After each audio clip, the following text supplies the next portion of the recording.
Morning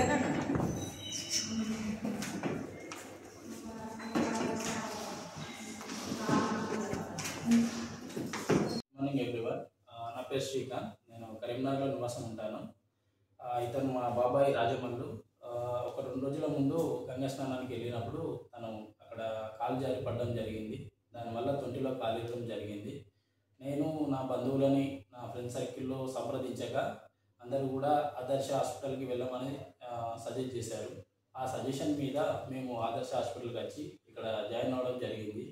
అప్పుడు doctor గారిని సంప్రదిస్తే తను ఆరోగ్యశ్రీలో మాకు ఫ్రీగా ఉచితంగా సర్జరీ చేస్తామని చెప్పారు. మేము దానికి చాలా సంతోషపడి మేము ఇక్కడ అడ్మిట్ అయ్యాము.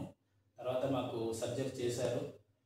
Orthopaedic team and nursing team and entire the hospital team అందరూ కూడా చాలా బాగా కేర్ చేశారు మమ్మల్ని. దగ్గరుండి మాకు ప్రతిదీ స్కానింగ్ కానీ టెస్ట్లు ఏదైనా కూడా దగ్గరుండి చూసుకున్నారు. చాలా బాగా చేశారు. మేము మా తరఫున ఆదర్శ హాస్పిటల్కి ధన్యవాదాలు తెలపాలనుకుంటున్నాం. థ్యాంక్ యూ సో మచ్ ఆదర్శ హాస్పిటల్. ఈ సారు మాకు మంచిగా చూసుకున్నాడు. టీచర్లు అయినా సార్లు అయినా దేనికైనా మమ్మల్ని మంచిగా చూసుకున్నారు.